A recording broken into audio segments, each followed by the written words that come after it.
Well, hello there, everybody. Yes, we are live for a brand new edition of On to the Next One, following UFC 279, which went down last night at the T-Mobile Arena in Las Vegas, Nevada. The main event was a different kind of main event. Nate Diaz wins again in a number of different ways. And no matter what was thrown at this man, he exits the UFC in the most perfect way possible, the most Nate Diaz way possible, at least for now, perhaps. And there's a lot to talk about from a matchmaking perspective and just an overall thought perspective from UFC 279. But I am Mike Heck. Fair warning, I didn't sleep very much. Not sure if I even slept at all, to be honest. So I don't know what kind of mood I'm going to be in. Luckily, the Patriots don't play till later on, so I can't get super angry because I have a feeling that's not going to go very well. But it could go it's hit or miss here. I'm either going to be super grumpy or I'm just going to be super positive and fun. But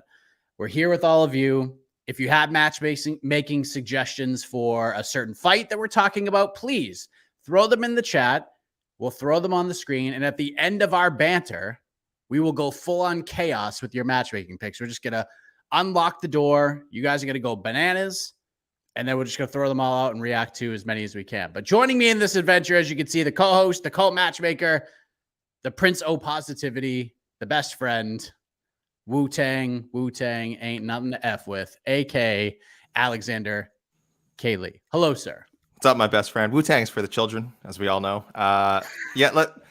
What a show. I mean, I know we can dip more into the main event in a second, but Nate Diaz, first of all, what an incredible and poetic finish, finishing 252 into round 4 with 2:08 remaining on the clock. Shout outs to the great state of Idaho, right? We all know Nate Diaz, strong ties to the state of Idaho. So to have 2:08, the number the 3-digit number area code we all associate with Nate Diaz, to have that, as the official time of the stoppage on screen, just amazing. Shout outs, 2:08. What? Shout outs to my peoples in Idaho.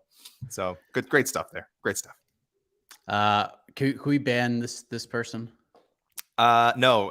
Especially their name, Russian spy. Your dolphin support is accepted and allowed here. Well, let's get into this thing. This is kind of a weird and auspicious start to the program.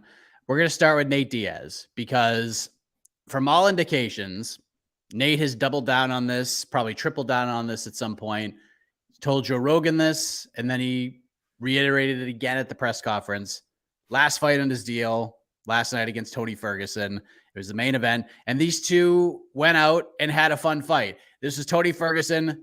It wasn't Khamzat Chimaev, which I think most of us are thankful for on this Sunday morning, but they went out there. They had an OG classic. It's what you want to see for both guys compared to the original matchups that they were in for last night, because I just don't know how we're sitting here today with this feeling, this sort of sigh of relief that we have on the Sunday morning. The tone of this program, the post-fight show, the press conference, everything would have been much different had things stayed what they originally were supposed to be. They didn't. Nate gets Tony Ferguson. Nate heads into the 4th round of this fight, up 3-0 on 2 scorecards. He's down 2-1 on the other. And then Tony shoots for a takedown. He listens to his team.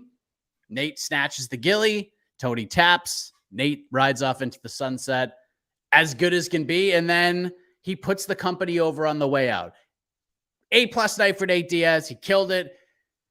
What do we do? Do we even matchmake for him here? Because I think he's gone from the UFC for now. I don't know if he ever comes back. I kind of hope he doesn't, in my heart of hearts, because this is how you want to go out if you can in the UFC. Now he can go box. He can do whatever he wants and just make all the money. So how do we handle this one on this show? Because this isn't a retirement. He's just done with this contract and literally everybody knows about it. Yeah, I was going to ask, is this the first time where we might consider, sometimes we do both people in the main event. We do the winner and the loser. I was going to say, is this the first time where we do the loser of the main event, but don't do the winner? My memory is terrible. Maybe it's happened before. But it does feel like, at least as far as MMA goes, it doesn't make a lot of sense to pick a fight for Nate Diaz. I don't think he's coming back to the UFC right away. As he wonderfully put it at the post-fight press conference, I'm not never going back to the UFC or something like that. He's like, I'm not coming back to the UFC, but I'm saying I'm not coming back to the UFC, which is, I mean, it's just really the best way to put it. You know, he's keeping his options open, and he has many now. One of which I think most of us assume is a move into boxing. I think he is. That's just, listen. The Jake Paul fight is right there. I don't care win or lose with Anderson Silva, it's there. But if I'm going magic wand in any fight I want, I think I'm more leaning towards the McGregor trilogy. It's just a higher quality fight. I still think that drama, that history is there. I listen. I'm not a big Conor McGregor fan personally by any means, but I think, as we said many times, the man is just never in a boring fight, and his first 2 fights with Diaz were just amazing. I'd love to see them fight in MMA again. That's not possible, but I think boxing could be great. I think it's mostly going to be stand up anyway. First fight was amazing. We saw Diaz mix the martial arts, or say McGregor tried to mix the martial arts and got choked out for it. And that's fine. That was great. Rematch, awesome. Such an underrated fight. I think, like, super famous fight, but a lot of people are just upset because I think they felt Diaz some Diaz robbery talk, but I thought that was a pretty fair win for McGregor and just an awesome back and forth battle. Anyone who has any sour feelings about that fight, go back and watch it. That was just an amazing rematch. So yeah, let's do it again. We say Diaz McGregor 3, as Diaz corrected the brilliant Jose Youngs at the press conference. He's like, what do you mean? What do you mean 3? This is boxing. It'd be 1. It'd be McGregor Diaz 1. So listen, Diaz was roasting everybody on Saturday. It was an honor, I think, to be roasted by him and Jose Youngs. So, we got to shout him out again. Amazing work on the ground in Las Vegas this week. So I think him getting to be a notable part of maybe the best post-fight press conference scrum ever is to Jose's credit. So thanks again, Jose, for all the amazing coverage. Yeah. And if the fight we were supposed to get happened, we're probably not getting either of these moments. And we were just feeling like garbage this morning. If we're being honest, we're just feeling so sad and heartbroken. But I'll just throw out a suggestion. Nate, just keep fighting the fight that you got on the map to begin with, that helped bring you to this place that we are in right now. Nate Diaz versus the freaking world. Go box Jake Paul. Go fight Conor outside of the UFC. Make all of the money. Do you? And if this was the last UFC fight, and like I said earlier, I really hope it is, because you don't see this in the UFC. We don't get this feeling that often when we're talking about the UFC. Normally, guys stick around too long. They take fights that they shouldn't, and they go out on a really bad note. This is different. I kind of hope this is it. Like, I'm not saying he should not fight anymore. You go do you. You want to go box Jake Paul, make floppity jillion dollars, you make that money. You want to go fight Conor and make $1 billion, go do it. But Social Gloves 3, headline it. Do it. Nate, go headline. So for anyone who doesn't know, by the way, Social Gloves 2, if we're judging just by, telling how the sausage is made, judging by like whatever traffic metrics or whatever numbers are that I don't even understand, very high. A lot of interest. Incredible. A lot of interest. Absolutely incredible. You people are all nuts. But for Tony Ferguson, AK, the man wants to keep going. He said he had a lot of fun. He's ready to work on what he needs to work on. Learning is a very big thing for him. And he said he's hanging his hat, not just at 170, but the hat is still hung at 155. But a lot of people, and I'm seeing different things in the comments, and we've seen it throughout the show. While a lot of us enjoyed this main event for what it was, a lot of us also left with the feeling, and this has been a common theme thus far in this program, relief. A little bit of relief here, because Tony got to have his spotlight against another big star, against another wily veteran, and he wasn't going to get brutally knocked out, which I feel would have happened. There's a very good chance of that happening if he fought Li Jingliang last night. So how do we matchmake for Tony Ferguson? Because it doesn't seem like the man's going anywhere. I still, you know what? I like him fighting 170. I like him not having to cut weight. I like him having as much hydration as he can to preserve what's left of his, his battle-tested brain, to put it nicely. I don't think it's an insult to say that, he's got his cage rattled a few times. Everyone who's been he's 38. Anyone who's been in the business that long has had their cage rattled, and he's been some serious wars. So I got a rematch on the plate for El Kukui. Mike, another lightweight who's competed at welterweight. They fought before. Ferguson beat him in their first outing, part of his legendary 12-fight win streak. I think we brought this up on to the next one before. Maybe we wanted it at 155. Maybe we wanted it at 170. But I think you can run it back with RDA. I think it's a fun fight. I don't know if people don't want that because both guys are on losing streaks. And I am not framing it as a loser leaves town match, particularly for RDA. I think RDA could lose and still get a few more fights. Ferguson's going to be tricky. If he loses again, it'll be 6 straight. And I mean, listen, when you're losing to Michael Chandler, Nate, Charles Oliveira, Gaethje, etc., it's not the worst thing. I think the UFC takes that into account, but he's also a big ticket item. And at some point, they are going to let Tony Ferguson go in favor of signing 8 contender series, prospects or people from that show. So I like the RDA fight. I think it's winnable for him. I think it's entertaining. I think it's been long enough since their first fight. I'm looking now almost 6 years, or whenever this gets booked, it'll be 6. Yeah, it'll probably be over 6 years. Not a super sexy pick. I'm sorry, guys, but you'll find that it might be the theme for me with this show because the storylines going in were super muddled, especially after Friday, and I don't know if there is any clear path for a lot of these guys. But my best friend, you might have a much clearer path for a lot of these fighters than I've got. I was kind of thinking a lot about this one, and this has been one of the toughest choices, honestly. And it was for a while. I'm like, what do we do here? Because, and I mean this in the most respectful way possible, any sort of option that popped into my mind, I didn't really enjoy. None of them made me feel good inside like this Nate fight did. So I just couldn't land on anything that made me happy at all. So that made me like nod my head, and I'm like, eh. And then it just hit me. What we need to do is just keep Tony Ferguson in this role for a little bit. We do the vet tour. We do the OG tour. I like the RDA idea. It's a good one. The fun fight tour. I'm going back a little bit in the rankings because it's still going to be fun. And I still think RDA is pretty darn good. He might not be a guy that's fighting for a world title anytime soon, but he's still pretty good. Get me Tony Ferguson versus Joe Lozon. I mean, this is what I want to see for both guys. It's just fun.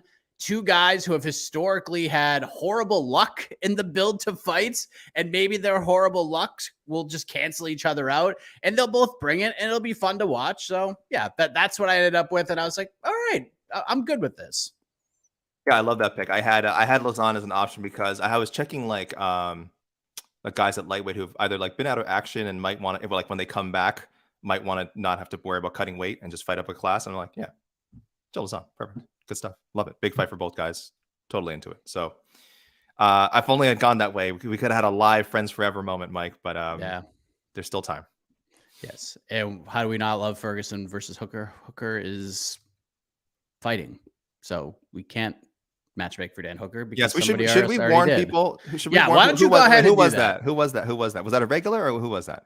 That is Ruben Diaz. Okay, thank you, Ruben Diaz. If you're a regular listener of on the next one, you're very welcome. Otherwise, the first time, you're even more welcome. But yes, guys, please, we're gonna have a segment later where we're definitely gonna focus on you and your picks. So I mean, drop them in now if you want, but I would definitely recommend also shooting them in second half of the show. That's where we're gonna focus on reading those out. But please, you can take like 2 seconds and check Tapology, check Sherdock, check whatever news sites you normally check to see if matchups are made. And please don't recommend people who are already booked because those picks are doo-doo. Pardon my language. I'm my best friend. I get fired up sometimes after cards. That's doo-doo. That's straight doo-doo. So please try and vet your picks just a little bit. I understand it's hard to keep track. Plus there's rumors. Sometimes there's fights that aren't like listed because they're just kind of rumblings or in the works. But Dan Hooker has clearly been reported as booked for like a while now. So that's our first little, that's not a huge doo-doo pick. Again, that's a little sprinkling of poop on the show right now. A little sprinkling. Let's go to the co-main event. This was the fight that felt like the main event. This is where all the tension was after a crazy Thursday, an even crazier Friday. And we can feel however we feel about one Khamzat Chimaev after a horrendous fight week. I mean, this was one of the all-time bag fumblings in the history of the sport. But in the end, the guy steps in the cage and he's an absolute friggin' monster. And he just ragdolled Kevin Holland. And Holland did his damnedest to try to make something happen. And he just couldn't. He was just helpless in there. He was totally and utterly helpless against Khamzat Chimaev. And credit to Kevin Holland for like surviving as long as he did. But man, that was just a ferocious performance. That is the definition of destruction. For the fourth time during this run, AK, this stat is just mind-boggling. Khamzat Chimaev absorbed 0 strikes in a UFC fight. In fact, Khamzat didn't even land a significant strike in this fight at all. That is insane. The question is, and I'm glad you're going first on this one, what do we do with this guy? Because anyone who is familiar with this program that listens regularly on the podcast network, weight misses is something that you do not take lightly. If the UFC is not going to penalize them, you will do it here on this program. And he missed weight by a lot. And he's been a bit of an issue outside of the cage for sure. But in it, it's going to be very, very tough to beat this guy. So what do we do? Appalling, disgusting, deplorable, Mike. That's my feelings on the weight miss. As thrilled as I was with this performance, yeah, I would hope going forward, we still always keep this incident in mind. I can't imagine him escaping it super easily. He did the most important thing. He took care of business in the cage. Making weight, hugely important. Obviously, I'm not downplaying that. Like you said, I love weigh-ins. I think they should be taken very seriously, even though I think the whole process of extreme weight cutting is absurd and needs to stop. For now, everyone has signed on and kind of agreed to that particular social contract, and we have to live with it. And you should at least come close to making weight. 8.5 pounds over, 7.5 pounds over. Excuse me, ridiculous. It does feel to me like there was some idea he thought that, well, if I don't make it, there's a fight. There's Kevin Holland's coming in 180. Dan Rodriguez coming in 180. I could get one of those guys. We don't know that. That's really speculation. The official story from Dana White and from Khamzat Chimaev, doctors did not allow him. Dana White said his body was locking up. Khamzat did not say that, but that was from the Dana White side. He said that doctor said that the body was locking up and he was not permitted to cut more weight. Again, people make of that what you will. The truth is somewhere in there. Some parts of the story are probably true. Some parts are probably embellished, to put it nicely.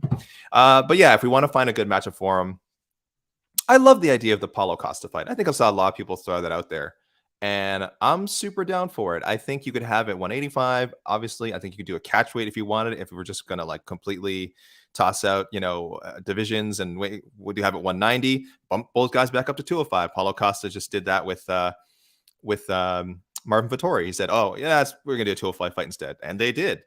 This is kind of a weird thing, Mike, isn't it? That we've had fighters recently kind of just call their own weight class during fight week. We had Nick Diaz do it with Robbie Lawler. He said, "Yeah, I'm not making what was supposed to be at 170, I guess. It's like, this is middleweight."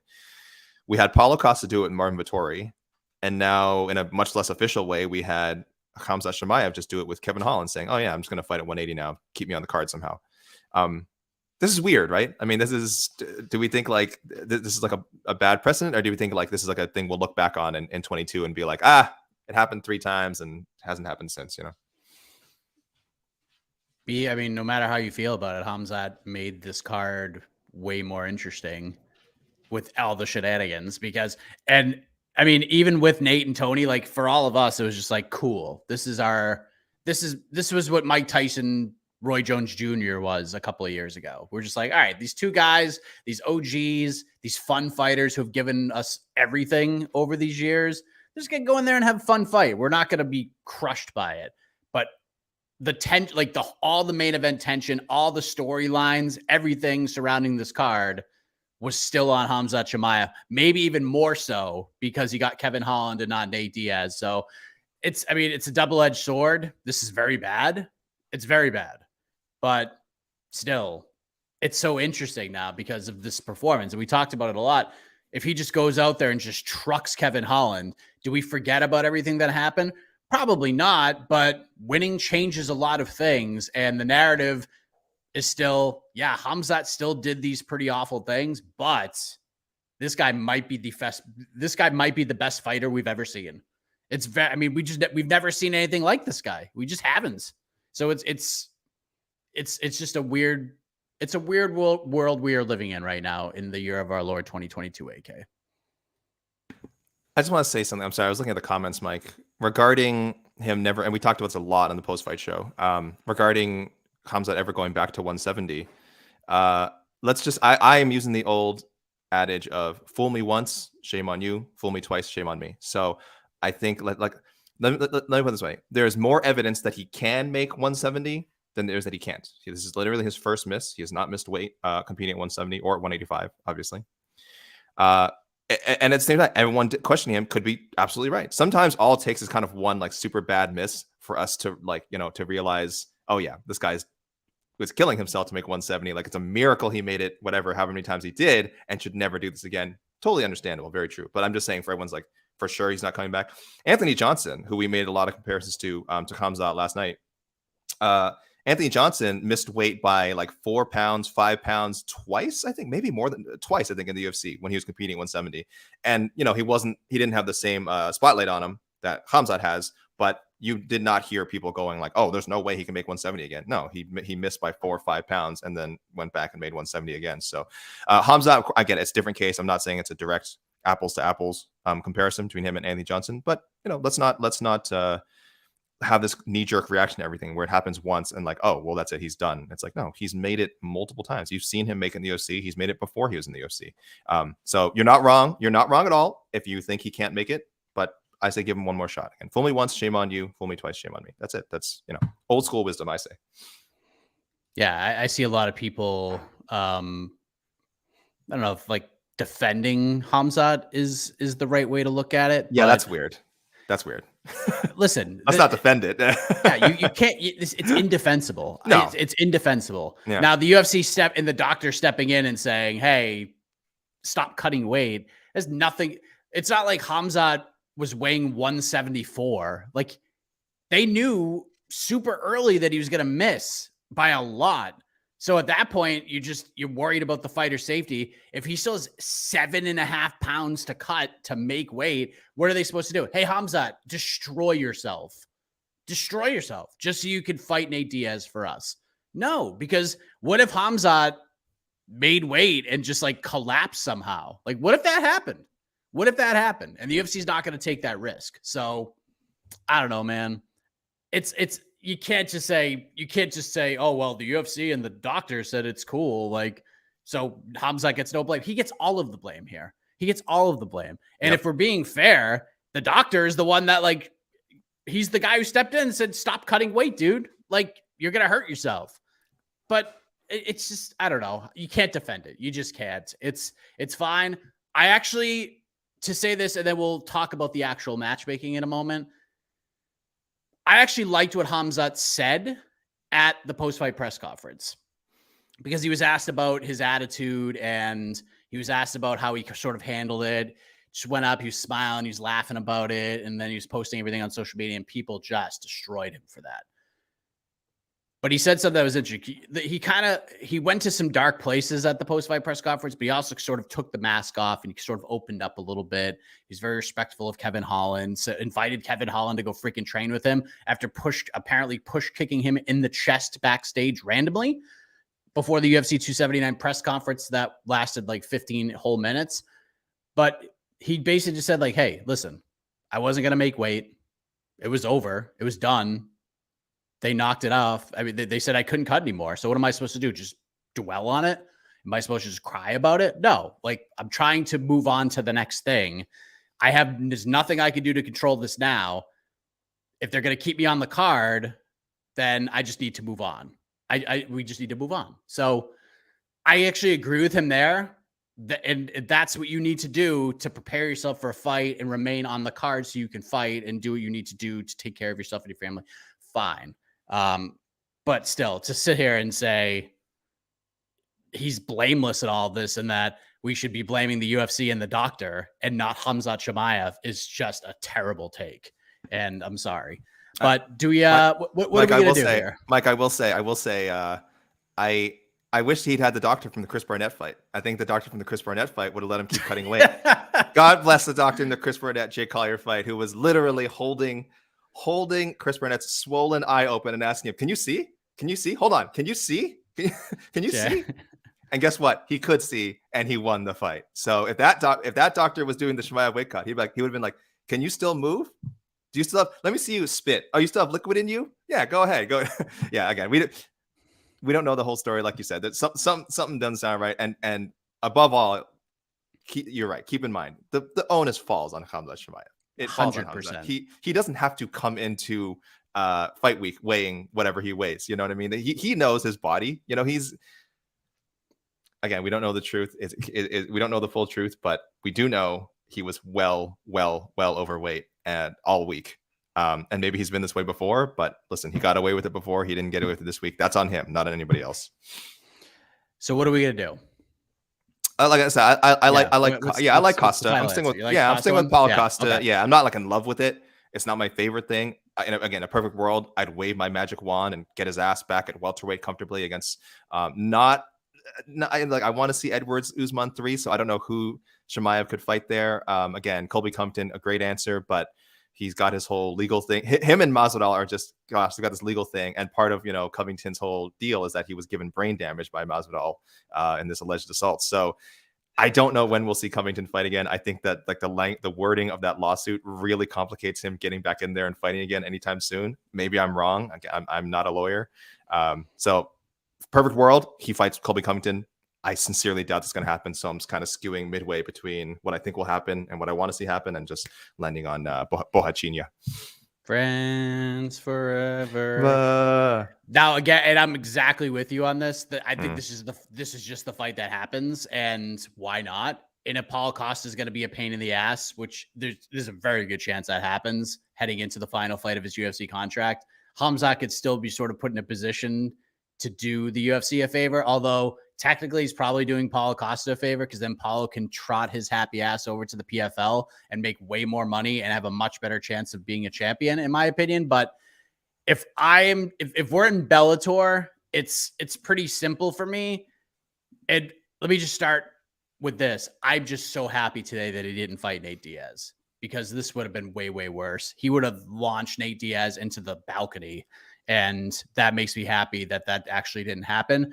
But if he's staying at 170, if the UFC is going to give him another shot, Colby's the way to go. I honestly think, like, I don't know how Colby would feel now after Khamzat missed weight by 7.5 pounds, because Colby is a pro at the end of the day, and that would really piss him off from a professional standpoint. And you can look at Colby in his gimmick, if you will, however you like, but deep down, Colby's a student of the game and he doesn't like any of that stuff. So I honestly think, like, in April, like I honestly, like when Dana was saying Colby versus Khamzat headlining an ABC card, I guarantee you Colby would have taken that fight. If none of the stuff with Masvidal happened and whatever, and the timing lined up, he would have taken that fight. It was perfect timing for him to take it. Now I'm not really sure. I think everything's just kind of up in the air. Dana White said at the press conference he talked to Colby last week, and Colby's ready to go. But for Colby's sake, trying to advance his career, I just don't think any other fight makes sense. If they're going to put Khamzat at 170, this is the way to go. Because if Colby wins, if Colby somehow beats this friggin' monster, he'll fight Usman 1,000 more times, because that's one that will stick with him forever. That's one of those like legendary wins that you stick with. If I had my druthers, and I've been saying this for a while, the fight to me to make is Robert Whittaker. That's the one. That's the one that makes me really interested. I don't think it's going to happen. Like we talk about interesting things from that press conference. That might have been the most interesting part of the press conference, because Robert Whittaker was brought up to Khamzat, and he's like, I like Robert Whittaker. I want to train with Robert Whittaker. I don't want to punch this guy in the face. He's never talked any trash about me, so I want to go fight the guys who have talked crap about me and called me out. It didn't seem like he was all that in on the Robert Whittaker idea, but from a like fight fan perspective, from a meritocratic perspective, if this is Bellator, he's fighting Robert Whittaker next. And I love that idea, but it's not going to happen. He's going to fight Paulo Costa, and it's going to be super fun. The build will be interesting. Maybe fun's not the word. I think there will be some fun mixed in there, but I think things could be, get crazy. But I do want to talk about Kevin Holland. Mm-hmm. Mad respect for him, and he deserves a big fight either way. We need to give this man a reward for taking that fight with that animal on 24 hours notice. And by the way, don't let Dana White fool you. Oh, these fighters got paid. What do you mean, Mike? What do you mean? What a shame! What a shame that Kevin Holland was posting videos saying he was like, "Oh, I'm making it rain. I'm making more money." It's like, Apparently, Dana White said he didn't. Dana White said, "Listen, these guys have contracts. Then they show up. They fight for what's on the contract. We don't give fighters extra money. Fighters cannot have leverage. There's no leverage on fight week if things change. How silly! All these fighters just showed up for what they normally get paid, and none was the wiser, Mike. None was the wiser. We don't give extra money in these situations. Come on, stop it. Yeah. Stop it. Dana White watched Bull Durham yesterday morning before he stepped up to that press conference because everything was a very professional answer. You could tell the frustration on that man's face, and he wanted to lose his mind. And he was just, everything was on the fence. He didn't cross any lines. You could tell he was frustrated. The one thing I truly believed he said was, I'm glad this fight is over. I'm glad this fight is over. Yeah. Someone saying Dana did not technically say that. Dana was asked if anyone got compensated more, and he said they have deals.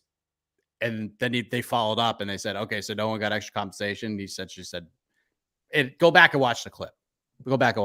But anyways, Kevin Holland versus Wonderboy, MSG, let's go. They both want it. Kevin can fight in November, one would think. The fight didn't last very long. Obviously not a good taste in Kevin Holland's mouth this morning after Khamzat just threw him around the octagon. But that's the fight. Give Kevin Wonderboy. That's his reward. It's a fun fight. Holland doesn't have to fight a wrestler. Wonderboy doesn't have to fight a wrestler after fighting wrestlers 2 straight fights. Let him go in there and just have some fun. What do you think? Super fun fight. That's a fight night headliner. I mean, you put that, UFC at Topeka, God willing, someday. What a great way that would be, to have a card there.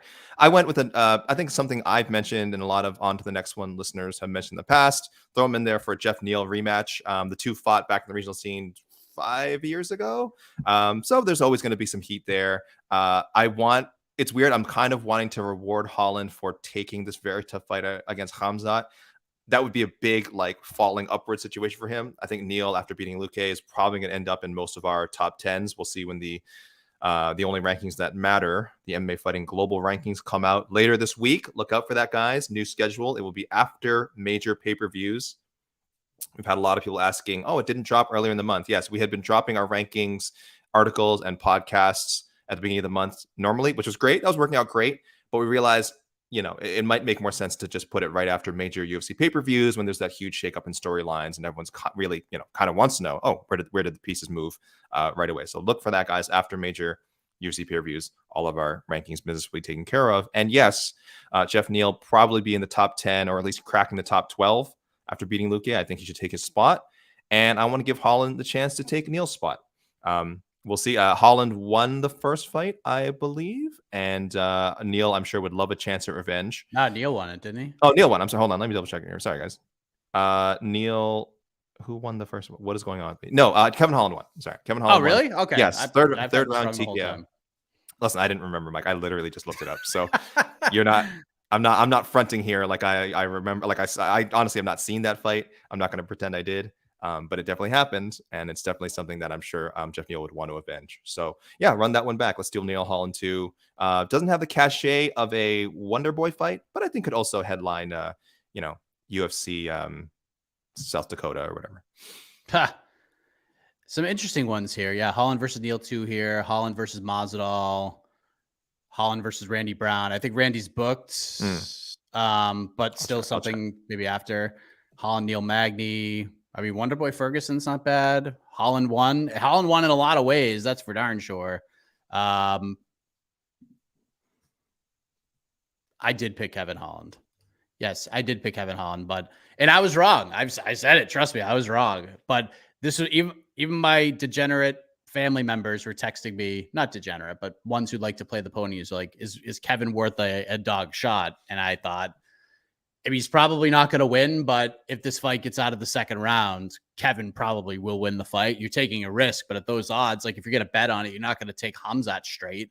So take a dog shot on Holland. It just seemed like the MMA gods, the way they were shaping up the rest of this week, they were going to shine light on Khamzat Chimaev just having the worst week ever. But it turns out they're like, hey, we can only give you so much. So Kevin's big win's going to have to wait. And we got what we got. That's it. We move on. Randy Brown fighting Francisco Trinaldo October 1st. Yes. So, and listen, Kevin could always step in if something and crazy happened. And would. Daniel Rodriguez returns after over a year away. First time we've seen him since the Kevin Lee win. Multiple hand surgeries. The guy's been through the ringer. Returns, supposed to fight Kevin Holland. This is which Kevin Holland is probably the biggest name that he's fought. I mean, Kevin Lee's a big name, but everybody was circling that fight on the card. Everything changes. He fights Li Jingliang, pretty different style, different sort of striking. Lee can wrestle a little bit better than Kevin Holland can wrestle. Should he go that direction? D-Rod gets a split decision win. It's a super, super close fight. I looked at it. I went and watched it earlier this morning. It was really close. This is definitely not a robbery. I know MMA decisions, the judges from the media landed heavily on the Lee side, but in the end, Rodriguez gets his hand raised, and no one should truly be upset about that. You feel for Li Jingliang. You feel for Lee. But what would you like to see for D-Rod after this win? Yeah, and let me say regarding the MMA decisions thing, check out what a lot of those journalists actually tweeted. Pretty much everyone said even people who picked Lee were like, "Oh, I'm leaning towards Lee," but it was a close fight. So it sucks for Rodriguez when you see just how many people scored at 29-28 Lee, overwhelming. It's something like 20 out of 22, 23, 20, like 90%. And like I said, considerable sample size. It's like 25 media member scores and like at least 20, 21, 22 or something were for Lee. But again, if you go to their individual accounts and see the comments a lot of these guys were making, it was a lot of just like, oh, first round could have gone either way. And the judges were all over the place. The official scorecard, none of the rounds were unanimous. All the rounds were disagreed upon by at least one of the judges. So that shows you, again, I think really shows you how close this fight was. Statistics don't tell the story at all. Go to the stats. It's not going to help you. If you watch the fight again, it's probably not going to help you. Like I said, I had it for Rodriguez. I will do a robbery review. There's enough of a demand for it. There was certainly a lot of fighters who were like, what the hell happened? I think Megan Anderson was out there saying like, no way Daniel Rodriguez won that fight. So listen, if you listen to the fighters too, I mean, they're very strongly leaning towards Lee. So I had it for Rodriguez, but I'll watch again. I'll do a robbery review and I'll let you guys know. I'll let you know, of course, biased. I don't think it was a robbery, but we'll see how the review goes. For Daniel Rodriguez, again, I was convinced it was a good win. I say move him up. Where's Michael Chiesa? Where is he? He's not booked. He's hurt. He's hurt. He's trying to come back, but he's hurt. I think he's at the point of his career where he's not going to fight more than a couple of times a year. Like he's only faces tough competition, very physical style, a lot of grappling. It's gonna be tough to get back in there. But if he can get back in there before the end of the year or early 2023, I think that Daniel Rodriguez deserves a chance to get a number next to his name. And I have him possibly taking cases. I love how people in here just hear something that happened on the show, but 2 days later didn't actually hear what I said when it came to predicting the Khamzat Chimaev Kevin Holland fight. God. Never once did I say like Kevin Holland was the better fighter or anything like that. I just felt like, listen, Khamzat's had a horrible week. He's been seeming rattled all week. The weight cut, it just seemed like Rome was going to collapse. It just everything was going to collapse with this man at once. This is not a stylistic pick. This is a vibes pick more than anything. This is not let me watch the tape. There's no tape to watch. Either Khamzat was going to do exactly what he did, or Kevin Holland, who has been a survivor throughout his career, terrible takedown defense. I think we all know this, but Kevin Holland has been able to survive with some pretty tough dudes on top of himself, on top of him for 25 minutes, and was able to survive most of those fights. So who knows? Like Khamzat, go back and watch that choke after all of those exchanges on the ground. Go watch it. Khamzat's huffing and puffing. And if Holland breaks that hold, that's a totally different fight. It didn't happen, but listen, enough is enough. It doesn't matter. But my best friend, listen, you wanted to pick. You're picking the wrong day. You wanted to pick something magical and something chaotic. Never apologize for dreaming. Okay. Don't you ever apologize for dreaming. And this goes to you, my best friend, and also all you listeners, even the haters, have a dream and never apologize for it. I mean, certainly acknowledge if you made a bad pick, but also your reasoning was sound, Michael Heck. Again, I disagree with it. I thought it would. I said pick the most obvious answer, which was Khamzat runs through him in a round. But that's a boring pick. Who cares? That's It a doesn't boring matter. pick. You're the real winner. It doesn't matter. And by the way, you all shit on me when I picked Roman Kopylov. That's right. And he won. So hang your hat on that. This man picked Roman go. Kopylov somehow to win by knockout. I'll never know how he figured that one out, and he nailed it. For D-Rod, this is from a strict, like, this is not my official pick, but from a strictly want to see basis, taking star power and rankings and all of that aside, the fight to make is D-Rod versus Jorge Masvidal. That's just a super fun fight. Two very similar personalities. Yep. It'd just be super cool. But that's not going to happen. So for me, I'm going with the loser, Bilal Muhammad versus Sean Brady, going down UFC 280. He fights either Bilal or he fights Sean Brady, and I'm down for either of those fights. So there you go. And we got to talk about the lead, JK. We have to. I gotta he deserves it. The man didn't get to wear the suit. He didn't get to wear the suit at the post-fight press conference. The man who got the short straw all week long, and even on the cards in a lot of people's eyes, I'm picking Vicente Luque. Okay. That's it. That fight absolutely rules. I like it. So what do you think? Yeah, horrible week for Lee. Losing the Tony Ferguson fight, which he was really excited about. Losing the co-main events, then just losing the fight on Saturday. Sucks, man. Sucks. I'm glad he seems to have gotten a lot of good publicity. But I wish it was more of the, what a fantastic week he had publicity, and not like there's a little bit of pity. There's a little bit of pity in there, especially since he lost such a close decision in a fight that he performed very well in. He performed really well on Saturday night. Anyone who scored the fight for him, not wrong at all. He looked really good in there. In a fight where he was giving up 8.5 pounds, I think, which is just stupid. But he had to do it. It pains me a little bit to make this pick for him, not for Lee, but it means the end of a campaign that I've been pushing for, I feel like almost 18 months now. It's a powerful hashtag, which did not work out for who it was originally made for, but perhaps it'll work out for our man, the Leech. He deserves to fight a legend. I don't care to see him, the rebooking of the Tony Ferguson fight. It didn't make a lot of sense back then. Again, good for Lee. I'm sure he still wants it, but I think we can do better. I think we can do someone who is a welterweight, someone who is a former welterweight champion, and who is an entertaining stylistic matchup.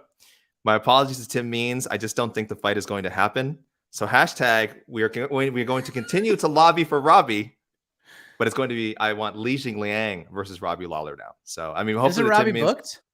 Is he? Yeah. If he is, I'm still lobbying for it. Who's Robbie Lawler fighting? Isn't he fighting in December? I'll take the dude who hit here. Who is he fighting? He's fighting. Oh, Ponzinibbio. Yeah, that's right. Win or lose. Don't care. I want Li Jingliang to get that fight. So there you go. There's my. If he loses, he fights Lee. If he beats Ponzinibbio, he fights Lee. That's where Robbie Lawler should be in his career right now. We're just finding fun fights for him, and him and the Leech would be friggin' amazing. I mean, how much fun would that be? So, and Lee deserves it, man. He wanted Ferguson. Let's give him another legend instead. Let's give him Robbie Lawler. So the hashtag lobby for Robbie campaign. It is now transferred over from Tim Means to Li Jingliang. People get that hashtag trending. Hashtag lobby for Robbie. Hashtag the pleasure man. Let's get those going on Twitter, and let's really get people talking. Hey, let's give the Leech Nate Diaz. How about that? What do you think about that? Sure. Oh, there we go. Thank you. That's Tyler Burrell, on to the next one veteran. Danny Cap's calling me out for the doo-doo. I agree. Listen, that was a doo-doo pick. But Tyler Burrell, another ought-know veteran. Well done. All right, so those are the big 6 names. We'll cover the rest of the main card winners. We'll go wild card, then we'll go to the peeps. So we saw something you don't see that all that often on this card. In fact, I've never seen it before. Irene Aldana, to set the scene, great first round, almost took Macy Chiasson's arm home with her. Second, Chasson storms back, has a great round, takes Aldana's back, evens things out. Third round is going on. It seems like the momentum was slowly going to the Chasson side of things. Irene's on her back, and then boom, an up kick to the liver just abruptly ends the fight. And it was like a pride event. The kick lands, and it's just silence. You could hear a pin drop in the building because nobody knew what happened. But then you saw the replay, and we were like, damn, that was crazy. So a lot of people, especially on the Aldana side of things, felt that there were title implications heading into this fight. And even though things got a little bit dicey here, we got this out of nowhere finish. Aldana has knocked out the other woman who people feel is the number one contender. This is one of the most unique stoppages in UFC history. Was this enough for you to get her to the front of the line to fight Amanda Nunes next? For me, no. Personally, no. Would I be surprised if she got the title shot? Not at all. She has a strong resume. It's a shame she couldn't get the Holly Holm win. But outside of that, yeah, really strong resume. Even the Raquel Pennington loss was pretty darn close, super close. We can go back and watch that one. I don't know. I'm gonna say again, wouldn't say a robbery, but certainly competitive enough that you wouldn't really hold that one against her. The home fight a little more again, if you want to. But listen, Holly Holm should not be getting a next title shot anyway. So Aldana almost moves ahead of her by default. And yeah, that was a great win against Macy Chasson. Totally wild shot. I believe they trained for it, but man, at first I thought Chasson suffered some sort of leg injury because when she went down, she was kind of holding her inner thigh or the inside of her leg. But no, when you see the replay, yeah, very clean heel to the liver. That cannot feel good, especially when, listen, she cuts a lot of weight. Macy Chasson clearly did not have a good time cutting weight this time. They had to change it to 140-pound catch weight. And again, I'm not a doctor, but it's not good for your insides, Mike. It's not good for your insides when you have trouble, when you're dehydrating yourself and not having a great time of it. And then someone drives their heel into your midsection. And this was in the third round of a pretty exhausting fight too. This was not an easy fight for either fighter. You're going to go down. So really freaky thing and great finish for Aldana. But let's go with Magic Wand big time here because we really don't know what is going on with my choice. Jermaine de Randamie. This was to happen Madison Square Garden last year. But GDR, listen, she's made a lot of money in this business. She's taking her time. I know coming back. She missed that fight because of an injury. Probably could still be recovering from that. And if that's what she's doing, more power to the Iron Lady. She should take all the time she needs. Again, she has spilled her blood and paid her dues in the combat sports world and MMA and kickboxing. No reason to rush her back. But if she can come back within a reasonable amount of time, let her and Aldana fight for the next title shot. Yeah, and I see some different things going on in the comments that who else is there? Who else is there? Irene Aldana is a 35er. She's a 35er. She's missed weight. I know this fight was at a catch weight. She explained it. It had nothing to do with her. She was a pound away when she got the call that Macy was not going to make weight. And they were even concerned that Macy was even going to make the 140 catch weight.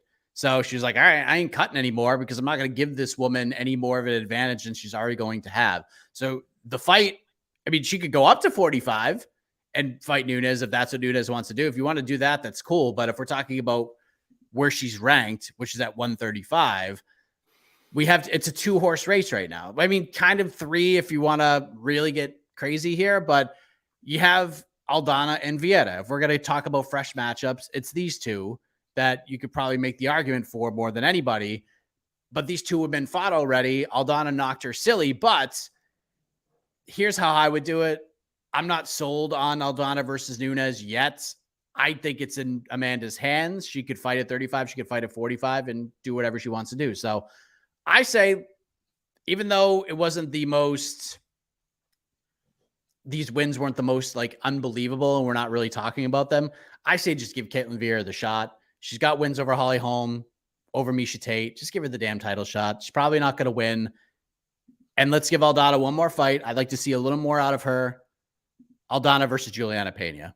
And if she wins, she's next. And if Juliana Pena wins, Juliana gets her damn trilogy fight with Nunes. This is kind of easy booking in my eyes. So that's good logic. That's the fight. That's good logic. Damn you and your logic, Mike. That is ridiculous. You're supposed to be super rational after having no sleep and having to get ready for the Patriots home. Are they playing at home today? No, I have not. They're in Miami. Away start. Okay, away. Yes, Miami. Yes, they're in Miami. Johnny Walker shut up a lot of us, myself included. Hand is up on that. I took some L's yesterday for sure, and I'm okay with that.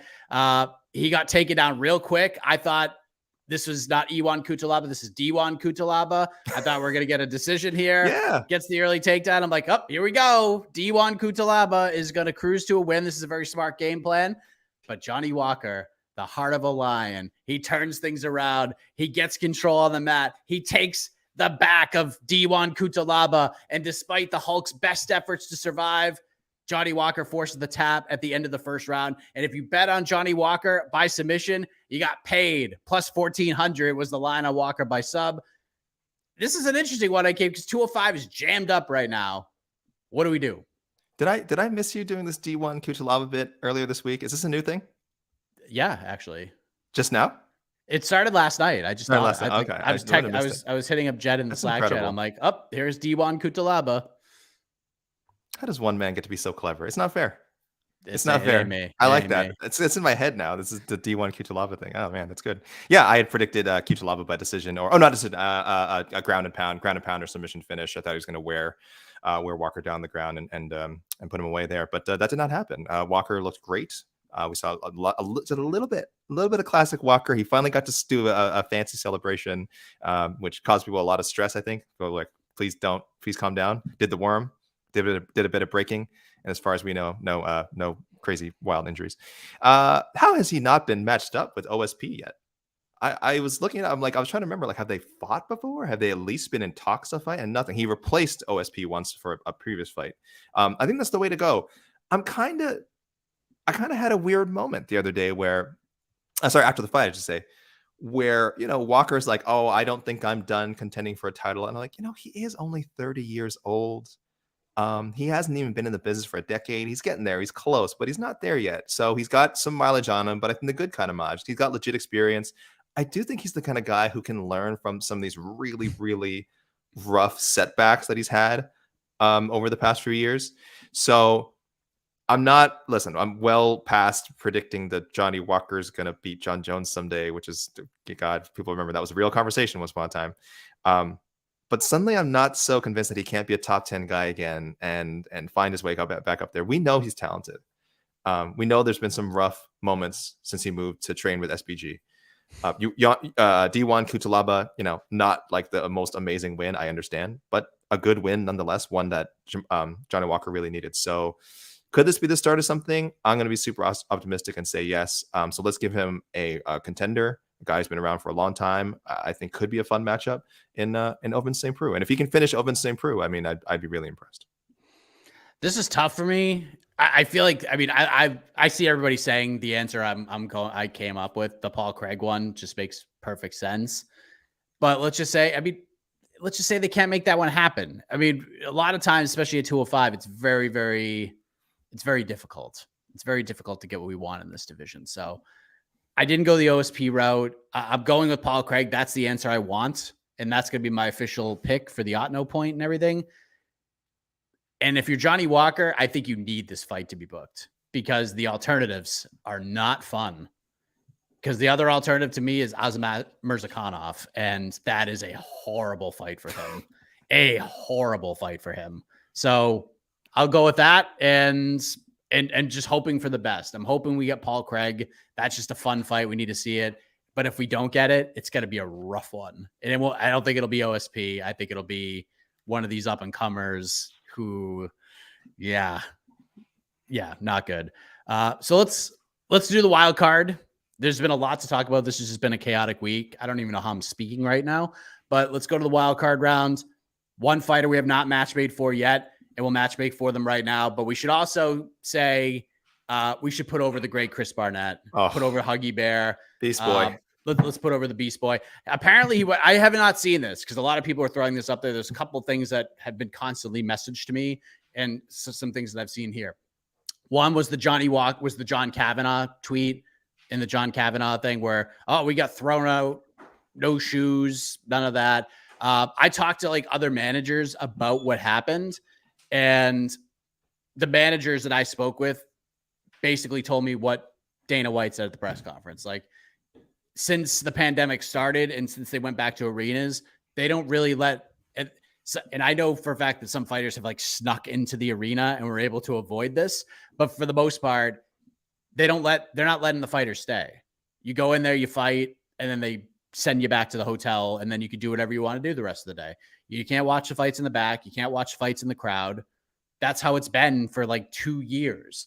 So this is nothing new. The no shoes thing was kind of a weird one. But from everybody I talked to, there was no like big conspiracy here. It's not like, hey, Johnny Walker, get out of here.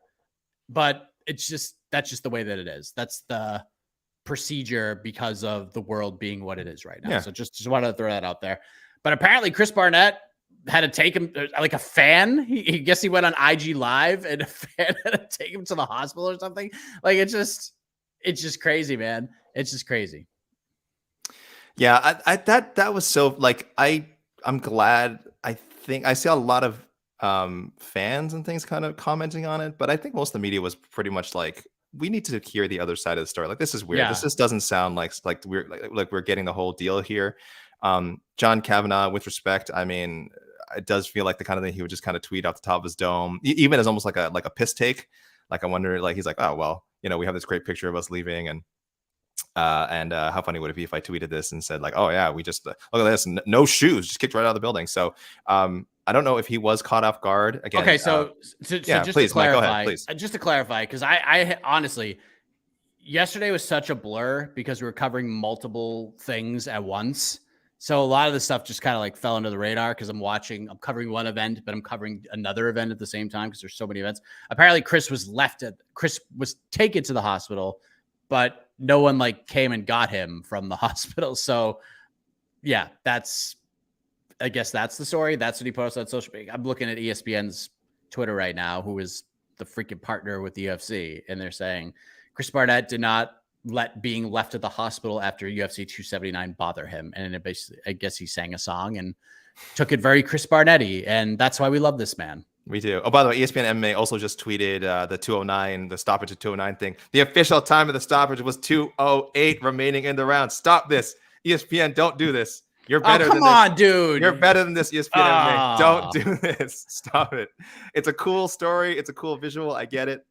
It's not true. The official time of the stoppage. But whatever. Listen, there was 2:09 in the clock. So again, I'm not going to go nuts about it. But yes, Chris Barnett, we love him, Mike. You and I kind of talked about it last night, and even just before we started the show. Like, it would have been a fun wild card pick, but also we just want to see him have fun fights. So there's no real reason to like kind of scour the rankings and go like, oh, who's above Chris Barnett? How does he rise up? Who cares? We said perfect world. They re-signed Rocky Martinez, and we finally get Rocky Martinez and Chris Barnett, which I thought was going to happen like for sure when they were both briefly in the promotion at the same time. But Rocky didn't have a lot of success and got released. Barnett having just enough success to stick around and be his lovely self.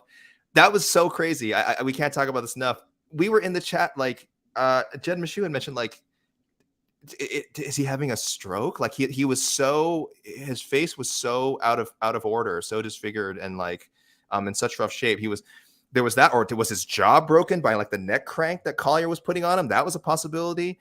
Again, we talked about the doctor in the eye. He could not see out of that eye, at least not for a little bit, until the doctor kind of helped him out, I guess.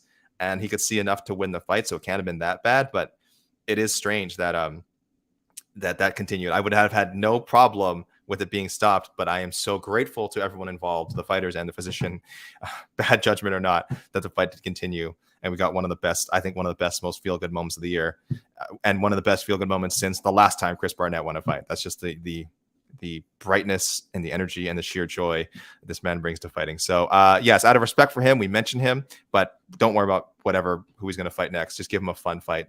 No more Martin Budais, please. I went with Jilton Almeida, man. I mean, Philly Mills. Oh, okay. Cole Conrad. I'm doing multiple things at once. For a minute, I was like, okay, continue. If by some chance people haven't read, by the way, Shaheen El-Shadi's Cole Conrad piece, please go to MMA Fighting and look it up, or just Google it, because if you Google Cole Conrad, it's probably the first thing that's going to pop up right now. Amazing catch up with the undefeated former Bellator champion. But yeah, I went with Jilton Almeida. The closest thing we have to sort of like comparisons to Khamzat, like we were saying on the show, we've never seen anything like how Khamzat has started his UFC career, and I'm kind of like, we're kind of seeing it almost already with Jilton. He is destroying the first three guys he fought. Yes, not top 50, even not even top 50 competition, but the guys they're putting in front of him, he's running through them. It's ridiculous. His grappling is so dominant, fun to watch. He's an insane finisher. I'm ready to push this man. If he's insisting on staying at heavyweight, then let's not waste time here. I want to push him as high as he can go within reason. So we can't do Ngannou. We can't do Cidelgan. We can't do Tai Tuivasa. Well, people might disagree. Maybe they can do Tai Tuivasa, but I wouldn't. And then we can't do Curtis Blades. Those are my top four at heavyweight in the UFC right now. One spot behind them, a man who just picked up a huge win and jumped into my top five, Sergey Pavlovich. I did kind of joke before, I think in a previous show, run it back with Derek Lewis because people were whining about that stoppage, which I was fine with. But since I don't think that's going to happen, I don't think they are going to rebook that. Let's go, Jilton. Push him up there. See him and Sergey. Let's see what happens. I think Almeida wins that fight. I think he's going to be small compared to all these heavyweights. I don't think it matters. I think his grappling is so good. I think he's such a powerful athlete. And I think once he gets down there, anyone who goes with him is dead. I've not seen him in a long fight. I don't know what his history is before the UFC of doing like, hard 3-rounders or hard 5-rounders. So it's certainly possible that that his gas tank isn't what it needs to be like a top heavyweight or a top light heavyweight. I don't know, but I'd love to find out. And I think a fight with Pavlovich wouldn't go 5 rounds anyway. So yeah, I'm going all in on this. And listen, make him 1-2 fights away from a title shot. Let's just do it. What are we waiting for? I like the pick. At first, you broke my heart because, I mean, as you know, on Sundays, we do the show and we're like running the site at the same time. So there's a lot happening. So I'm trying to like balance both of them, but also try to hear everything you're saying. I thought at first you said Almeida versus Chris Barnett, and I was going to cry. I would never. Oh my goodness, I would never. Don't do that. Please don't do that. Oh, by the way, Almeida has gone to a decision once in his career, and he lost 3-round decision. This is on Sherdog, hat tip to Sherdog. He fought Bruno Assis at a Shuto Brazil show, January 2018. Lost by unanimous decision. So I'm going to try and dig up that fight. I'd love to see how that went. This was a long time ago. This was only 7 fights in his pro career, and it is the last time he lost. So probably a completely different beast now. Might not be very informative, but I'm curious. I also went with Jailton Almeida. I went with him. I thought for a moment we might have had a friends forever moment because I do something that I typically don't do on the show and something you do quite often. So I thought this is what we're going to see. I have to say UFC 278 changed things for me in a way where I have to do something that takes me out of my comfort zone in terms of matchmaking. I am not a proponent of up and coming guys who are on surges or are flying through the ranks very quickly, fighting each other at this point. But in this case, I think we have to do it now because we need to see who the guy is going to be. Now, I know we still have a lot of questions after UFC 278, and I know you might be thinking to yourself, Mike, this was UFC 279 last night. What the hell are you talking about? You should have got more sleep. But there is a guy who is talked about almost in a similar way who competed on that card, did not win, but you could tell that the altitude truly affected this man in a weird way after throwing Marcin Tybura around the octagon like a friggin' ragdoll. Jailton Almeida versus Alexander Romanov is the fight to make. Winner is the guy that we put the promotional push behind, and that's it. And I think, honestly, a month ago, I'm feeling a different way about this fight, but right now, today, I think Jailton Almeida beats Alexander Romanov, even though I think Romanov is an absolute killer himself. But I want to see this fight happen. Only one guy can emerge and be a future title challenger. Not saying that neither guy can't get there, but it's the guy that we're throwing. Like, this is the guy we're throwing to the top of the division.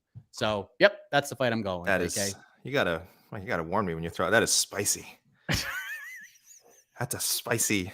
That was a hot pepper right down the pipe. That's a spicy pick. Like, obviously I have Pavlovich ranked higher, but like stylistically and I think Romanov is probably still more hyped than Pavlovich. I don't know how people are going to view that Tybura fight going back. A lot of people thought it should have, like, at worst been a draw.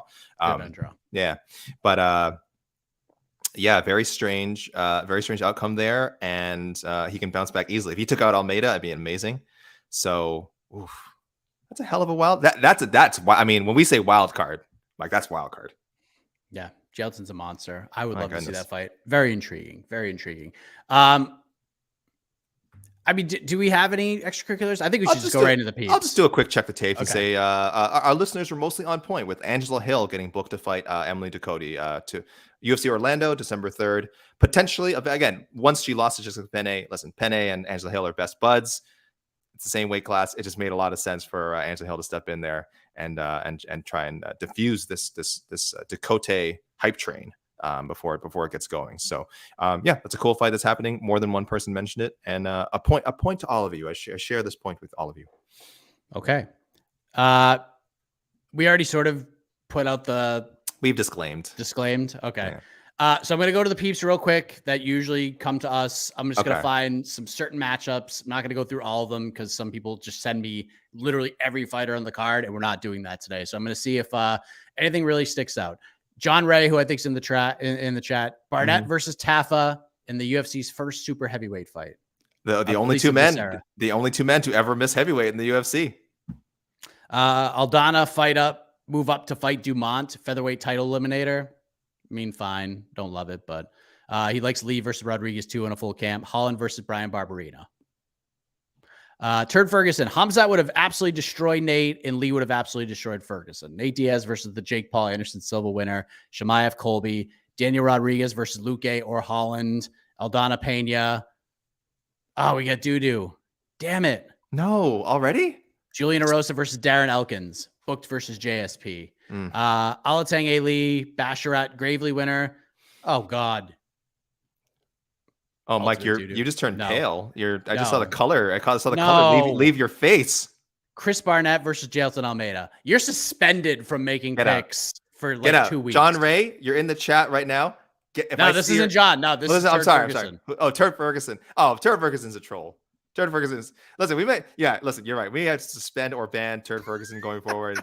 He had the ultimate doo-doo pick like a few weeks ago, didn't he? Oh, man. Just no. Stop it. Craziness. Harry Dewaskin, do we have anything new here? Chris Barnett versus William Knight. I like that. Yeah. That's a fine idea. Sure. Jailton versus Shamil at UFC 280. Apparently this, and you'll agree, apparently this guy's not a Julian Erosa fan because he picked Julian Erosa versus Ryan Hall when he returns from the knee injury. RIP Julian Erosa. They were on the same season of The Ultimate Fighter, right? I'm not crazy. That's a thing, right? They were on the McGregor. Are they not on the McGregor?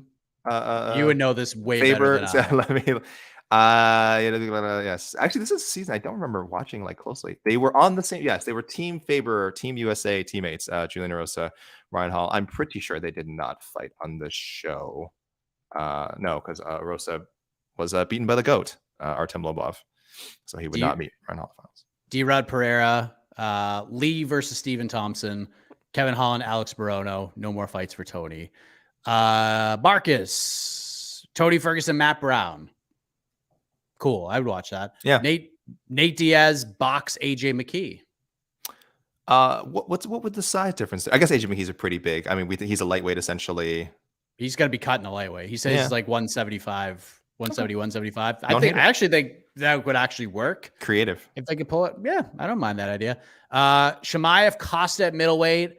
And I've seen this a lot, so we might as well address this right now. Khamzat versus Shavkat Rakhmonov is his selection at welterweight. I just don't feel like this is the time to do it. No. I think this has to be a title fight. Like if Khamzat's going to stay at 170 and if Khamzat, let's be clear at this point. And I was wrong with my pick and I was a little grumpy earlier and I apologize. If Khamzat Chimaev is staying at 170 and he can make the weight consistently and he fights if he fights Leon Edwards, he's going to win. He's going to be the welterweight champion of the world. He's going to beat Leon Edwards. It's just no disrespect to Leon. What he has done, this moment will live with us forever. We'll be talking about that moment of Leon Edwards becoming the welterweight champion forever. Usman is interesting, but honestly, I think Chimaev beats him too. Like I'm completely sold on the skills of this man. 100%. And Gilbert Burns is the man. He's really good. And I think a lot of people may have forgotten that, but this is a title fight for sure. And I think Shavkat Rakhmonov is the real. I just don't think he beats Chimaev right now. I think we save that fight. Give him a couple more vet tests. Give him a couple names. Let him build that confidence even more. And I know he's super confident right now. But when that fight actually happens, and it's for the welterweight title, it's going to be gigantic and it's going to be super intriguing. But I feel like if you do it now, it's too early. What do you think? Yeah, I'm Mr. kind of like, oh, why wait? Just, don't protect prospects, throw them in there together. But when I say don't protect prospects, I mean, I'm super happy to like throw in guys who are like within the same range. Shavkat, I'm going to go to the MMAfighting.com rankings real quick. I'm sure he's in there. We have him pretty high. We have him pretty high. Okay, let me see. I'm jumping in right now. And we'll see how it'll be after this week. Obviously, he'll be a little bit lower just because Leon Edwards. Oh, no, unless he's behind. Anyway, sorry, guys, I'm jabbering. We had Shavkat number 8. Goodness me. So yes, and well deserved. He's an absolute beast. So, but I still feel like there's when you Chimaev's in the top 5, and then there's a different tier, from the next 5. So they're not in the same tier for me. If they were, I'd be like, screw it, throw them in there together. I don't care. But Chimaev's such a unique case right now. There's just nobody in his situation, or kind of who has been in his situation, like in UFC history. It's a very weird moment where he could contend at 2 weight classes, but also there's just a lot of heat on him for not even showing that he could make weight for the 1 weight class this time that we all thought he would inevitably become a world champion in. Strange situation, to say the least, even by MMA standards. But yes, back to the Shavkat point.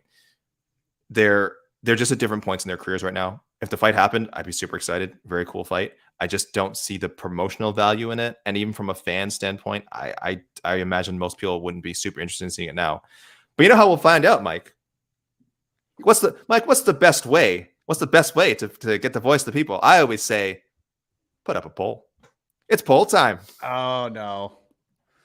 We got him going. You sparked him. I'll tell you that this is an excited poll if there ever was one. I'll tell you that right now. Let's see. There you go. Just should they book Chimaev versus Rakhmonov next? I'm going to make sure. I'm trying to check my spelling here. Should they book it next? Yes or no? People, let your voice be heard. Okay. Let's keep going. Drew Hilty, decent night of fights. Good to see Nate get the W on his way out. Nate versus Jake Paul is next. Tony, I am now with AK on this. All right, we're bringing it up. You have sold Drew Hilty officially. He is suggesting he is on Team AK. And chat, I want you to chime in on this because this has been a hot topic. Is now the time to do Tony Ferguson versus Paddy Pimblett? Do we do it now, AK? Let me see the comments. Throw it in the comments, people. Throw it up. Throw it up. Drew feels like it's time. Paddy. Hashtag Paddy Kukui. I don't know. We got to work on the hashtag. It's always time for that fight. It's always time. Listen, this is the right matchup. Let's make it. Let us speak this into existence. We manufactured. Listen, I'm not ashamed to say we manufactured this conversation a few months ago. We had a whole a heck of a morning headline dedicated to it once upon a time. Thank you, Mike, for giving voice to the voiceless who want to see this matchup. What do we got here? Some people saying yes. A lot of yeses. I'm seeing a lot of yeses. Purist Noob 9. Paddy kills Tony. Okay, let's settle down. Let's not. We all want to see Scott McCrate, our pal. Oh, by the way, big shout out to Scott McCrate, regular listener of all of our MMA fighting programming, very supportive. He posted on MMAfighting.com in the comments his Tapology picks. Mike, our pal Scott was one insane Chris Barnett comeback away from going 13 for 13 last night. That's the only fight he got wrong. Was the Chris Barnett fight. And again, it pretty much looked like he was going to nail that in the first round. So Scott, next time that perfect card is coming. Good luck with that. But 12 out of 13. And if a doctor had just done his job and stopped that Chris Barnett fight, Scott, you would have gone 13 for 13. So shout outs to you. Mike, the people have spoken. I'm seeing at least, it's not an insane thought. You're looking at the comments right now. I'm pulling them all up here. It's not great. 23 Danny T, safest fight for Tony. Maybe it is. Shannon Roberson, hashtag Batty and the Boogie. I like that. Batty and the Boogies. There we go. That's a great hashtag. Duh. Shannon. We got the dumb as F in there. I mean, people are really getting after it here. Presser would be bananas. A lot of no's coming. I'm seeing a streak of no's and nas. I think a lot of these is people's using burner accounts. We all know the real people want to see this fight. Patty D Sharp shots. Paddy versus Tony. London. Let's go. I love how Ariel gets credit for CM Punk's for quote. Voice of the Voiceless. That's the best. This is how you know. Listen, Gary Ariel's Freeman, you're our buddy, but this is how you know. Put down the MMA. This is how you know you're watching too much MMA. Watching too much MMA. Listen, except our show. Definitely keep listening to our show. But yeah, no, listen, I'm into it. All right. So I think we have enough here. It's 50-50. It's still another debate. Maybe this we'll have to do this on the show. You know what? Listen, I like to go to the peeps here. I like to go to them a lot. I'm just going to dig through. I want to go to the people that are here. We've made this pretty clear that on these live shows, we like to go to the chat for these picks. I'm just going to look real fast and see if we have anything here. I'll mention some other stuff later, but yeah, hit them up. Holland, Demolador, D-Rod versus Chiesa, Walker versus Jacoby Roundtree, Winner of that fight. There's an interesting one that I saw in here. There's Dad Jackson, who has had some rough picks. Oh God. Let's see. He's got some doo-doo. Johnny Walker versus Volkan Ozdemir, who's fighting literally a month from now. Chris Barnett versus the Ultimate Fighter, Muhammad Usman. You like? I saw someone recommend that. People are kind of like, oh, they want to see the difference in physiques. That's fine. I love those contrasts too. But let us just say, by the way, Chris Barnett, you're a beautiful man. You have a beautiful body. Never change. Never let anyone say different. Muhammad Usman, also obviously great athlete, looks great. But I don't want to make this some haha thing. Oh, look how much more muscular Muhammad Usman is than Chris Barnett. Beauty comes in all shapes and sizes. We're not shaming anybody here. Chris Barnett, you do you. Mo Usman, you do you. That'd be a fun fight. Actually, I'm actually kind of into that. Our pal Viking is spamming. Viking, please stop spamming this. I will acknowledge it. Paddy versus Guram. It's a terrible pick because Guram would probably kill Paddy, and that is not what the UFC is trying to do right now. So I understand. I understand the motivation behind the pick, but let's push that one somewhere down the road when they've kind of squeezed all they can out of the initial Paddy Pimblett sort of hype run. He's on a hell of an upward trajectory. And at some point that is going to end. This is combat sports. No one goes up and up and up forever. Everyone hits a ceiling at some point and comes down. On the way down, you make the Guram fight, but we don't need to do that next. And a lot of Julian Erosa fun. Julian deserves some shine too. Great win over Hakeem Dawodu. A lot of different matches for Julian Erosa, and I like all of them. So go do whatever you need to do. D-Rod versus Luke A. Juicy J. Somehow not the most objectionable nickname on the card. I can't believe it. Some Khamzat, Rob Whitakers. I'm going to be done with the readings here. A lot of them are very similar and the same. Yeah, I see and we're just going to go to the peeps here. But do you have any like consistency? Just some nice comments here. Our pal Casey Carpenter, regular Otno contributor. Great job by all you guys this week, especially Mike. No, other way. Mike and Jose. I'm usually good at that. Casey says, I think we need an open weight triple threat fight between Roy Val, Tricali, and then re-sign Dakota Bush. And the guys, I love this suggestion so much. It's the only time you can hear me say this. That would be Raw Dog versus the Pleasure Man versus Harry. Hear me out on this one. Do Beast Boy versus Ty? No, come on. We can't do that. Ty, I mean, that would be amazing. And I hope we see it someday. That's just not next. But yeah, obviously a very fun suggestion there. They would do a shoey at some point afterwards. Yeah, they definitely would. Almeida versus Spivak, Juicy J versus Sodiq Yusuf, Walker versus Paul Craig, Aldana versus GDR. If GDR ever wants to fight again, I 100% agree. Khamzat versus Costa is so simple. Khamzat not a welterweight, like I said last October, and after last month, Costa a baby face. I guess so. Super entertaining build.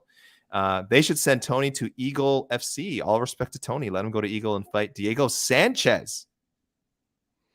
Mike, you're not repulsed by this idea. I mean, it's never going to happen, but I mean, if somehow they did some trading, let's trade some talent. If UFC had fun in that regard, I would be okay with that, but it's not going to happen. And then get them closer to that Khabib fight. Finally. Our pal Tristan Gordet, Johnny Walker versus Tyson Pedro. He's always got some like weird random deep cuts in here. Dennis Tululin versus Dusko Todorovic. Dennis Tululin, a surprising highlight of the card. One. Yeah, I know there's a lot of controversy with whatever the low blows and stuff, but hey, listen, he got his point taken away and he won. So justice was served, I guess. Things worked out. You know, he got the point deduction. What more can you do? Daniel Rodriguez versus Neil Magny. Good fight, tough fight. And Juicy J versus the winner of Corantillo versus Alexander Hernandez happening December 10th. So thanks, guys. So Mike, I'll go back to social media after, but let's hit the YouTube for a bit. Let's see what we got going on in the live. All right, this is what we're gonna do. We're gonna do this. We're gonna do this show for like 5 more minutes. Okay. Oh, okay. We're gonna do this show for like 5 more minutes. So for the next 5 minutes, if you have picks that we've not put up on the screen, I'm not telling you to like put them up 100,000 times. Yes. But if you put them up before we haven't gotten to them, if you had good matchmaking suggestions that we didn't put them up now. We're going a 5-minute free for all. Okay. We're getting as many as we can. Yeah. We're gonna talk about them. Yeah. My social media guys, I will keep track of your picks and I will credit you. I'll give you guys credit down the road. But right now, let's focus on live comments. What do you got, Mike? Here we go. Back to back. I love that. Back to back. Yeah. Tony versus Bobby Green at 55 or whatever weight.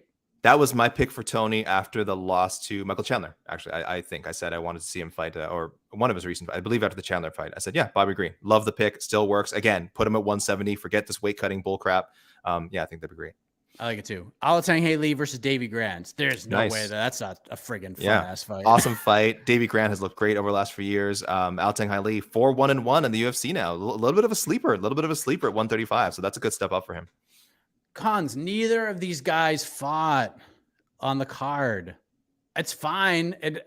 I think Jack wins that fight easily. I mean, I like Ian a lot. I think Ian's going to be very good, but you got to build Ian slow. He's a young guy. Jack's real good. Jack versus Jake Matthews. I saw Jake's name thrown out there. Jack versus Jake Matthews is fun. There's all sorts of different things we could do. I don't think we need to match those two guys up right now, but that's just me. Jake Paul versus Mark Zuckerberg. Okay. Hey, look, Zuck, say what you want about business practices and how Facebook's destroying society, but you look pretty good training with Kai Wu in that viral video. Unfortunately, Kai Wu did not win his fight at Uriah Faber's A1 combat show, but I'm sure he got a lot of Instagram followers that weekend. Sure did. Matthew Ravelli wants to see D-Rod versus Pereira. Also want Julian Erosa versus Sadiq Youssef. Like great picks, Matt. Very logical, solid matchmaking. I like it. Chimaev versus Pereira. I think Alex Pereira. Alex Pereira. Yeah. Chimaev versus Alex Pereira, regardless of outcome, versus Izzy. Will you like that idea? I don't like it as much as Robert Whitaker versus Alex Pereira, regardless. But you certainly Chimaev could slide in there. But I do think Chimaev is like, gosh, I wonder how close they are to just giving him. No, he'd have to win a fight at middleweight. So the Pereira, makes a lot of sense. Yeah. Khamzat versus Colby, very popular one. Again, magic wand if we could do it. This is fine. I know they're they're both managed Barnett, by the same company. I'm sure Barnett. They know each other, but they would just be like, okay, let's just go in there and beat the hell out of each other. This is why we didn't do wild card for Chris Barnett, because guys matches ups like Chase Sherman are perfect. Yeah, perfect. I mean, they're not. Yeah, they don't need to be elaborated. William Knight. They don't need to be elaborated on. Throw someone who's going to stand and have a fun fight with them, and that's all we want to see. For sure. A lot of Tony Ferguson versus Jim Miller. I like it. A lot of Paulo versus Khamzat. Like it. Johnny Walker, Anthony Smith. Anthony's. I don't know how long Anthony's going to be out for, but he had a pretty. It looks like things aren't great on the injury front for Anthony Smith. So could be a minute. Again, that's a guy who should. My dog didn't like that pick, but I don't mind it. I don't mind it at all. But that's a guy who needs to take his time picking his fights at the stage of his career and making sure he's as healthy as he can be, because Anthony Smith's been fighting forever, and the last few 4 or 5 years of his career have been the toughest on his body as he's gotten older. Have been the toughest on his body because he's facing insane competition. So I just wanted to read. Sorry, someone just sent me this hilarious meme. Respect whatever those mourning Queen Elizabeth, but they did a very strange graphic at the UFC, in memory Queen Elizabeth II at the beginning, and 1926 2022 her lifespan, and someone tweeted, that is an insane win-loss record, 1926 2022, and I don't know why, it just made me laugh. So that is at Boss Mose on Twitter tweeted that, and I laughed. So that's good. Call me disrespectful, but I'm laughing. Vikings going back to Chandler Dustin versus Fiziev. I mean, neither of these guys fought on this card, so we're going to try not to really focus on that. It would be a fun fight. I think Fiziev wants Gaethje. I don't know if that's going to happen, but we'll see.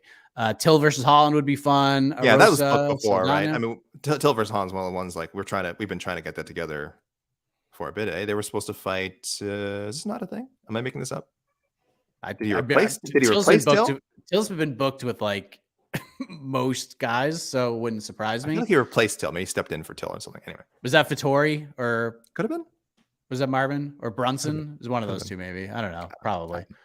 Or Till stepped in for him. I don't know. Pereira came from nothing and will fight Adesanya. So why Khamzat can't fight for the belt? He didn't come from. This is from Andrew. He didn't come from. Yeah, he came from nothing. Oh, it's not like he had some history with Israel Adesanya. Some notable history with Israel Adesanya, right? That everyone talked about before he signed with the UFC. That's a pretty big. Did we read the comment? Sorry, for anyone on the podcast that said, you said it, that Alex Pereira came from nothing. No, there was a notable history with him and Izzy. He won the fights he needed to win in the UFC. I mean, look, he got the fast track to the title shot. That's true. If you want to say he got the fast track, sure, 100% favorable booking. Yeah, but didn't come from nothing. I mean, it's definitely a different situation. Listen, Khamzat Chimaev, if they book him against Adesanya or Pereira, no one's going to be like, oh, this is a travesty. No one's going to say, we'll be like, okay, that's an interesting fight. And I got to be honest with you. I'm picking Khamzat to beat either of those two guys after seeing what I saw and what I've seen. Like, I've been super impressed with this guy. Yeah, I didn't pick him to win just because it was just, I just thought all the dominoes were going to fall against him. It just felt like the vibe was going that way. I definitely wasn't disrespecting this man's skills at all. He's a killer. We've never seen anything like this in the sport. We've seen meteoric rise. We haven't seen a guy like this. We haven't seen it.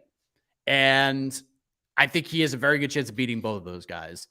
But there has to be some kind of punishment. Like, there just has to be some kind of punishment. Fight one more time. And that's not even that bad of a punishment for a guy like that. Find him somebody who has talked bad things about him. Let him go in and beat that person, and then he can fight for the title. What's the big deal? And he keeps saying, title fight right now. He keeps saying, I'm going to kill everybody. I'm going to kill everybody. I don't care who they put in my way. Okay, great. You don't care who they put in your way? Yeah, look, then just take whoever the UFC throws at you. Yeah. I mean, him and his team have not been like going hardcore, like, oh, we need to fight for the title next. They're saying they will win titles in 170, 185, but they have not been like rushing towards getting either of those fights. Yeah. Khamzat versus Brady. We'll see what happens with Bilal. Walker Ozdemir. We just talked about Volkan. He's booked. Yeah, we already talked about this. Mike, it's, this is how you know we're getting to the end of the show. Mike, never. What about this? Lucas or 7UCAS, whatever. Mike Heck versus Alex Cayley. Never. We're like the Klitschko brothers. That shit ain't happening. Tululin versus Kopylov. Let's do it. Mike's favorite fighter. Yeah, for sure. Football's about to start, so we'll go through this real quick. Holland versus Machelpaheda. Zuckerberg versus Brendan Schaub. Viking, we already went to that. Chimaev, Holland 2. Give him a full camp, baby. Yeah, jeez Louise. Yeah, I just don't think that goes well at all. Maybe rebook D-Rod Holland. I wouldn't be upset about that. Yeah, I'm okay with it. Dawoodu versus Tucker. A little Canada on Canada. No, Denny Caps, we don't want that. Stop it. No, we don't want that. We don't need that Canada on Canada violence. What about Chimaev versus Machelpaheda? Yeah, listen, I thought about that for sure. I thought about that. I think Michel Demolador needs a big fight. He deserves it. I just think Chimaev just smashes him again. And if we're talking about what we were just saying, Mike, like we just want to give Chimaev a fight. We want to see if he can make 170 again. That's the way to go. Michel Pereira also like an enormous welterweight. That's another guy who I don't know how he can keep making 170, though he has for like a long time, even before the UFC. So he's fought in multiple weight classes, but I don't know how he keeps making 170. Michel Pereira is massive. Vettori versus Khamzat. Let's see where Khamzat is and get Vettori a fight. He can get his name back in. I mean, that would be okay. I just feel like Costa, if you're going to go that route, although Vettori is an interesting matchup, he's coming off of a really lopsided loss to Robert Whittaker. I don't think it does much for the Khamzat stock. It's a good opponent for 185. If he's just like, hey, I'm bored, I want to fight somebody, and they just need a fight night main event, and there's really no implications other than just winning or losing, I'm cool. This is like Anderson Silva going up to 205 and fighting whoever, and just James Irvin, and just a fun main event for no stakes, just to do something and stay active. I'm cool with that. But if we're gonna go to 185, you just do Costa or Whittaker. I'd rather do Whittaker. Yeah, I'd rather go with the guy who beat Vettori than necessarily just throw Vettori in there. Yeah. Juicy J versus Nathaniel Wood, AK. I just feel like there's this is from Chris Markham. I feel like this is like a dirty joke in here somewhere, so I'm not biting. I'm not taking this bait. I'm not taking this bait. I'm trying to. I don't need the Juicy J Wood matchup. No. You wanted me to say it on air. There you go. I did it. You happy now? You happy now, Chris Markham? Barnett versus Tank Abbott. Once upon a time. Let me just say, regarding Chris Barnett, the Tank Abbott thing, it is a shame that it took the UFC so long to sign Chris Barnett. And I can understand why. They probably, I'm sure people in the UFC were aware of him. I'm sure they looked at him like, oh, he's a short heavyweight. We don't need that guy in the UFC. But the guy has been fun for a long time, well before the UFC. He's just been doing fun shit around the world. They could have signed him 5 years ago. We have missed out, I feel like, on Chris Barnett memories. But yes, guys, if you love Chris Barnett, go on YouTube. I think there's a ton of free fights out there because there's just promotions that don't have like North American TV deals. So if anyone has thrown up his fights, they're just still there. Chris Barnett is so fun. He should have been with the UFC a long time ago. I'm glad he's here now. I'm glad he's here. He's here with us, my best friend. Resign Rocky. Everyone wants this. I saw so many Rocky. We wanted it when they were both in the UFC. There's still time.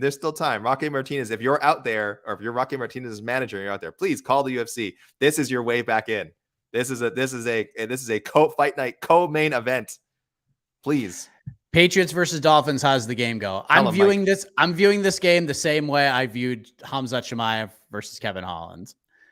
I'm picking the Patriots, but the Dolphins are way better. And they should win. But this is different because I don't feel like the Patriots have like any good vibes and the Dolphins have any real bad vibes going for them. I just think Miami is going to there is supposed to be like redonkulously hot in Miami. So it'll be interesting to see how that factors. But yeah, I don't think Patriots are going to win. Like with my brain, my heart is saying they're going to win 146-3, but who knows? Khamzat versus Islam at 170. That would actually be really interesting. Someday. Walker versus Reyes. Reyes is booked. Yeah, that's dude. Izzy versus Bo Nickel. Someday. Again, we're gonna see that fight someday, I think. Bo Nickel is bad. Boy, again, we're talking about super. That's funny. Mike versus a Hid. Heck of a morning. One of the best regular Heck of a morning callers. My gosh, he always has a rant ready. And I will say, I'm sorry. I know he has his own. He starts his own Twitter Spaces out there. I've never joined in one, but shout outs to a hit. If you guys want to hear a very entertaining, I hear him on Heck of a Morning all the time. The guy's rants are great. So check out a hit and see how his Twitter Spaces are. Yeah, I'm not going against a hit. I'm hiring a hit to be like my Paul Heyman. He is great. After a week like this, when I've talked on air for like 100 hours, I'm just gonna like sit back and let a hit do all the talking for me. Vittori asked the questions I want answered from Khamzat. I mean, he would. Sure. That'd be an interesting press conference. We'll take a couple more. We're just about the end of the road here, I feel. Shavkat said he wants next. He's not going to get him right now. I don't think he's going to get it right now. I don't want to see that right now. Build that baby up. Build that baby up. Is a hot dog a sandwich, AK? No. I don't. Listen, I'm the wrong guy to ask. I don't get into food debates. I just eat food. I don't get into debates about what is what and what is, except how a steak should be prepared. And as we all know, Ariel Helwani is super wrong on that. But other than that, I don't really have opinions on food. So wrong person to ask. But just my gut instinct is no. Khamzat versus Colby is still really interesting to me. Like it is. I mean, Khamzat would. I think Khamzat is going to beat pretty much everybody he fights. But I mean, the same way I view it's probably the same way I'm going to view most Khamzat fights moving forward that have any sort of interesting perspective from the stylistic side. Because Colby, like Khamzat could do to Colby what he did to Kevin Holland. Like Colby is not the best defensive wrestler on the planet. He's a tremendous output wrestler, tremendous offensive wrestler. That cardio is unbelievable. And it's just, we'll see what happens when like Chimaev is just picking him up and heaving him around the octagon. And if he could extend the fight and Colby starts to get comfortable and put that pace on him, if Khamzat slows down at all, that's when things get real interesting. But Khamzat's just such a different friggin' animal. And even when like he has the worst week ever, one of the worst weeks ever in UFC history, and you think that this man is rattled, he comes into the octagon smiling and he wants to like go right to the cage and like shake Kevin Holland's hand before the fight even starts. And then he just goes out there and kills the man. I have no more questions about this guy. The only question I have is like, can he make 170? Yeah. In terms of his skills and his mentality? Maybe I have questions about if it's a 5-round fight and we get to like round 4, but those are questions I don't need answered right now because I don't think it's going to get that far. But as far as skill goes, I just don't know anybody that beats this guy. I would confidently pick him to beat Colby. I would confidently pick him to beat Usman. I would confidently pick him to beat a lot of people. Whitaker is real interesting though. Like I just want to see that fight because it'd just be a real, like Whitaker's fight IQ is tremendous and he is very skilled in a lot of ways. I don't know. Eventually Khamzat's going to get his arms around that man. And he's going for a ride. He's just going for a ride. It's the same way I felt about Khabib for a certain point. I'm like, if Khabib just gets his hands clasped, you're going down. There's nothing you could do to stop it. So crazy.